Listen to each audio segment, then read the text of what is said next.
मैंने भी मैथ्स में पूरे मार्क यहाँ पे गेन किए थे। आपका सिलेक्शन होगा, सबसे बड़ा सवाल यहाँ पे उठ रहा है, तो आपका सिलेक्शन नहीं होने वाला है। सिलेबस की बात करें तो मैं आपको बता देना चाहता हूँ कि आपके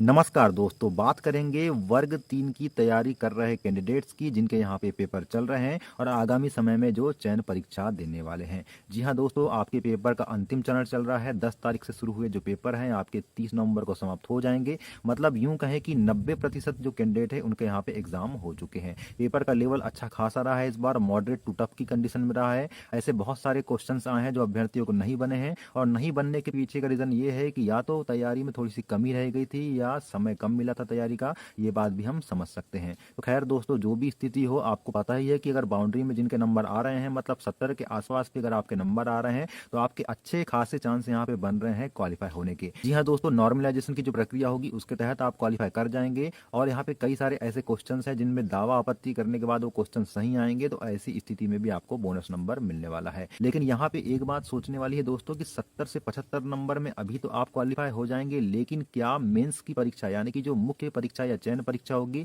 उसमें भी अगर आपके इसी प्रकार से 70 और 75 की रेंज में नंबर रहे तो क्या आप क्वालिफाई होंगे? और अगर क्वालिफाई हो भी जाएंगे तो क्या आपका सिलेक्शन होगा? सबसे बड़ा सवाल यहाँ पे उठता है। दोस्तों, सबसे पहली बात तो मैं आपको बता देता हूँ कि कई सारे ऐसे कैंडिडेट हैं जो बहुत अच्छे नंबर ला सकते थे और बहुत अच्छी तैयारी किया भी था उन्होंने, लेकिन अगर एग्जाम हॉल के परफॉर्मेंस की बात करें तो उनका जो परफॉर्मेंस है बहुत ज्यादा बिगड़ गया। अब बिगड़ने के पीछे का रीजन क्या है? लेक ऑफ कॉन्फिडेंस, यानी कि कॉन्फिडेंस की कमी उनको नजर आई। अब कॉन्फिडेंस की कमी कब हो सकती है? कॉन्फिडेंस की कमी तभी हो सकती है जब या तो आप एग्जाम टाइम के लिए उतने अच्छे से प्रिपेयर नहीं रहे होंगे, या प्रिपेयर रहे भी होंगे तो आपने बहुत ही ज़्यादा ओवर थिंकिंग कर लिया होगा कि ये जो एग्ज़ाम है ये मेरे जीवन का बहुत ही निर्णायक एग्ज़ाम है, और इस एग्ज़ाम को अगर मैं क्वालिफाई नहीं करूंगी तो क्या होने वाला है, और अगर मैं एग्ज़ाम को नहीं कर पाया क्वालिफाई तो ऐसी स्थिति में यहाँ पे मेरा भविष्य का क्या होगा। तो दोस्तों, क्या होता है, बहुत सारी जो जिम्मेदारियां होती है, क्योंकि हम ही एग्ज़ाम नहीं देते, हमारे साथ साथ हमारा जो पूरा समाज है, हमारा जो परिवार है, हमारे जो परिवार की जिम्मेदारियां हैं वो भी हमारे साथ यहाँ पे एग्जाम देती है।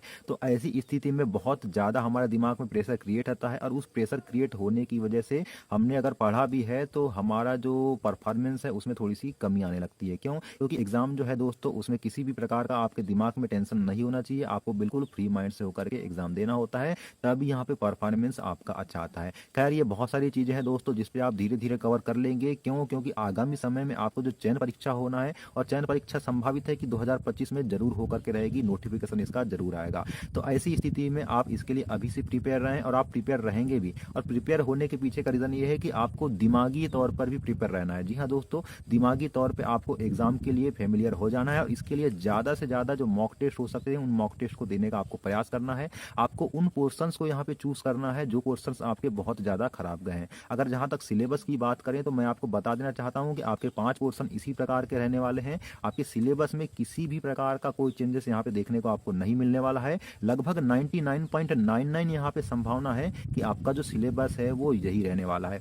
तो ऐसी स्थिति में आपको क्या करना है? ऐसी स्थिति में आपको उन क्वेश्चंस को, उन पोर्शन को कवर कर लेना है जो कि आपके वीक हैं। कई सारे ऐसे कैंडिडेट हैं जिनका मैथ्स बहुत ज्यादा कमजोर है, तो अगर आप अभी कुछ नहीं कर रहे हैं तो कम से कम आप मैथ्स को ही प्रिपेयर करें। क्यों? क्योंकि मैथ्स में ऐसी संभावना होती है कि आप पूरे में पूरा स्कोर कर सकते हैं। अगर बाकी क्वेश्चंस की बात करें तो बाकी क्वेश्चंस पे अगर आपको नहीं पता है तो आप तुक्का ही मारेंगे, लेकिन मैथ्स में अगर आपको थोड़ा भी पता है तो आप आंसर तक जरूर जा सकते हैं। तो ऐसी स्थिति में मैं सजेस्ट करूंगा कि आप यहाँ पे मैथ्स को जो सिलेबस के अकॉर्डिंग है पूरा तैयार कर लें, ताकि आपके एग्जाम का जो मेन समय है उस मेन समय में आपको हड़बड़ी करने की जरूरत ना पड़े। क्यों दोस्तों? क्योंकि मैथ्स स्कोरिंग सब्जेक्ट होने के साथ साथ आपकी सिलेक्शन दिलाने वाला सब्जेक्ट भी होता है।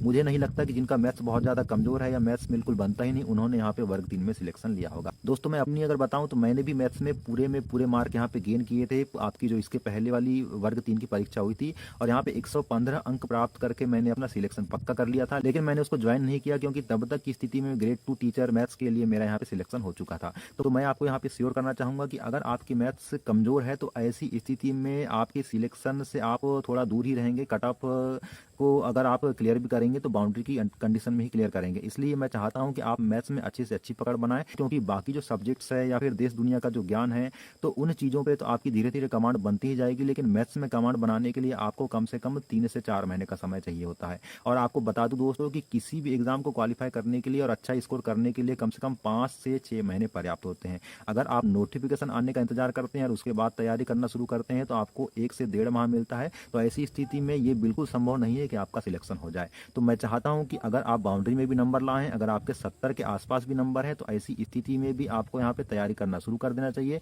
और जनरल वाले वे कैंडिडेट जिनके आपके 85 के आसपास नंबर चल रहे हैं, तो वैसी स्थिति में आपको भी तैयारी शुरू कर देना चाहिए, क्योंकि डेफिनेटली आप पास तो जरूर हो जाएंगे, लेकिन क्या इतने नंबर अगर आप फिर से ला लेते हैं तो क्या आपका सिलेक्शन होगा? सबसे बड़ा सवाल यहाँ पे उठ रहा है। तो आपका सिलेक्शन नहीं होने वाला है दोस्तों। इसलिए दोस्तों बिल्कुल आपको निश्चिंत रहना है, अभी से अपनी तैयारी को प्रॉपर वे में करना है। मॉक टेस्ट आपको कम से कम सप्ताह में 1 या 2 बार लगा लेना है, जिससे कि आपकी जो तैयारी है उस तैयारी की लेवल का आपको पता चल जाए।